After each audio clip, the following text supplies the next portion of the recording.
Alright guys, top 5 underrated or underappreciated handgun cartridges. This is one man's humble opinion. 5 cartridges that I feel like should have done better or really are better cartridges than they get credit for.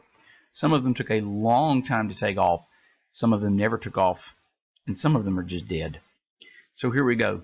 Starting with number 5, the 32 NAA. This cartridge was created by Corbon and North American Arms in 2002. Here's the concept. Neck down a .380 auto brass to accept .32 caliber bullets. It's basically a pocket pistol version of the .357 SIG. More velocity without more pressure. That extra velocity means more kinetic energy in the same size package. Original loadings were 60 grain hollow points. Hornady later released a heavier 80 grain projectile that did quite well in ballistics testing. Here's what we got.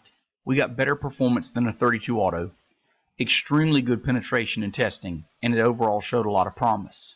From NAA's website, this projectile produces more velocity, more energy, and more stopping power than any conventional jacketed hollow point .32 ACP or .380 ACP, with 15% less recoil than the .380 ACP plus P.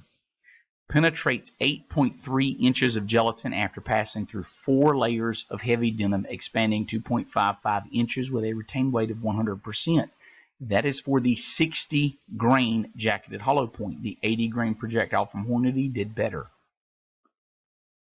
However, this round was only chambered in the NAA Guardian, and pretty much the only place you could buy the ammo was from Corbon, which is really a boutique ammo manufacturer. Now here's the problem with that. This pistol weighs 20.4 ounces. It's pretty hard to justify a pocket pistol that weighs over a pound. I have 9mm that weigh less than that, loaded. So as of this video, the pistol is discontinued. Ammo is extremely difficult to find, and pretty much unless you're a reloader with a stash of brass, you can't shoot this gun. It had a potential to be a great round if it was chambered in a gun like a Ruger LCP, but the proprietary cartridge that was only chambered in their gun pretty much was a recipe for failure, especially considering their gun was a boat anchor. Number 4, the .45 Colt. .45 Colt was created in 1873, and it was originally designed for black powder. Cartridge was plagued by 2 issues, but we'll get to those. First of all, this cartridge can fire bullets from 160 grains all the way up to 360 grains. Loaded to the pressure set for the original black powder cartridges, it's considered by most to be a very anemic, wimpy round. It's often compared to the .45 ACP, which is a very popular carry round. The .45 ACP fires a 230 grain projectile at 830 feet per second, generates about 350 foot-pounds of muzzle energy. The original black powder .45 Colt loadings with a 250 grain bullet generated between 855 and 1050 feet per second in velocity, depending on the black powder charge used. This generates between 414 and 624 foot-pounds of muzzle energy. My opinion, that's anything but wimpy and anemic. There are several factory loads that are to SAMI spec, which means they can be fired in any .45 Colt revolver, that come between 450 and 550 foot-pounds of muzzle energy. That actually puts the .45 Colt into the 40 Smith & Wesson and the 40 plus P range of ballistics without being loaded to plus P velocities. Now, there are .45 Colt plus P loadings that can be shot in certain stronger .45 Colt revolvers, and those loads get up to 44 Magnum levels of muzzle energy. Not wimpy. So, what are the 2 issues I brought up earlier? Well, number 1, almost every gun made for the .45 Colt is a single-action revolver. For self-defense, single-action revolvers aren't exactly the best. And because most of our market share in handguns comes from self-defense sales, well, let's just say it's not a very popular cartridge. Now, because most of the guns are single action, most of the loads are lead cowboy rounds. And a lot of them are even loaded down to be, well, wimpy, low recoil rounds for plinking at cowboy action shoots. So, because most of the ammo is this very anemic, loaded down ammo that's a lead tip ammo, most people see this as a very anemic cartridge. However, when loaded with smokeless powder and modern projectiles, we see that it does get up there into some foot-pounds that do rival some of our best defensive handguns. So, if you're a reloader and you load these up with defensive hollow points, and you're able to find the now discontinued double action 45 Colt or double action 45 Ruger Red Hawk that used to be for sale, you could have one heck of a defensive gun. Alas, nobody makes them anymore. But the Taurus Judge, the Smith & Wesson Governor, but those guns are huge and unwieldy. So, best of luck. It's an underrated cartridge, but I don't think it's going anywhere for a long time. Number 3, the 10mm auto. We all know the story. 10mm auto. The FBI got into a shootout. 9mm didn't give them enough penetration. What's the problem? We need a more powerful round. They adopt the 10mm. Smith & Wesson supplies the guns. Two issues. The guns can't handle the ammo's recoil, and the agents can't handle the ammo's recoil. They couldn't hit the broadside of a barn. A lot of the agents couldn't do anything. Okay, as you couldn't hit anything. Well, of course, hitting what you aim at is a little more important than penetration. So the 10mm is a huge step up from the 9mm. Here it is between the 45 ACP and the 40 Smith & Wesson. Okay, it's the same caliber as a 40 Smith & Wesson, but it's a much longer brass. And that much longer brass, of course, gives you more powder space. And that more powder space gives you, well, more velocity. But, you know, that pesky thing called physics where if it comes out with more velocity, it's going to kick harder. So, because of this, the 40 Smith & Wesson, what I like to refer to as the 10mm special, was born. And the FBI ended up adopting the 40 Smith & Wesson for the next several years. So in this time after the FBI dumped the 10mm, really the big gun that could be bought in 10mm was the Colt Delta Elite, a 1911. Again, not necessarily a great defensive gun. Glock did make a 10mm through most of this time. SIG would occasionally offer a 10mm. It kind of came and went from their inventory. But most of the use of the 10mm over the next 20 years was hunting. And a lot of people used the 1911 for that, which is great. But the cartridge was ahead of its time. It's hard hitting. It's deep penetrating.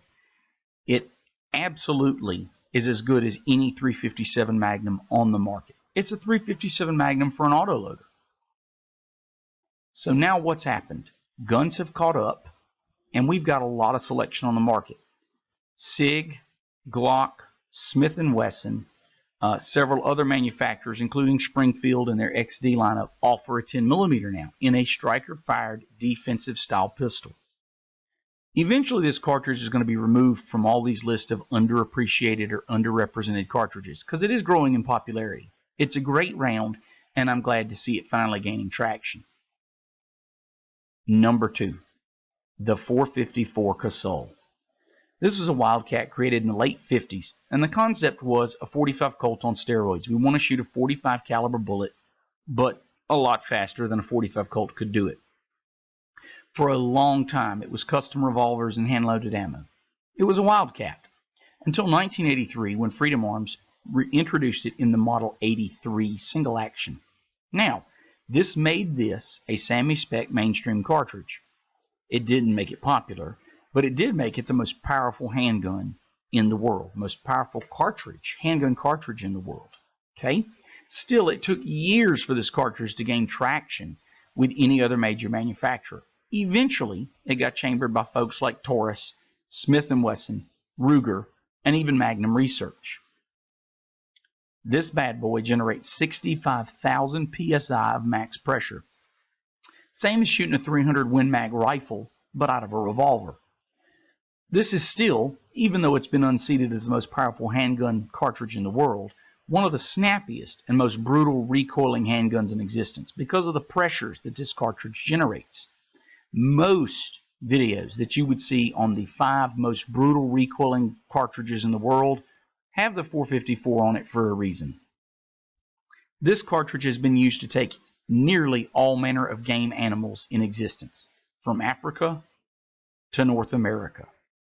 Now, as great of a cartridge as it is, it only took 50 years for it to become mainstream. It was plagued by a lack of factory ammo and a lack of support from gun manufacturers. But hunters kept it going. It's been a cult following from hunters ever since the 50s when it came out, and a lot of people bought Freedom Arms 83s to shoot this cartridge. Now it's more mainstream, and you can get a little cheaper revolver to shoot it in.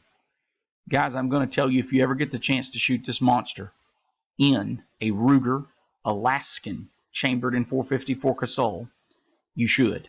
This is a 44-ounce revolver shooting a 65,000 psi cartridge.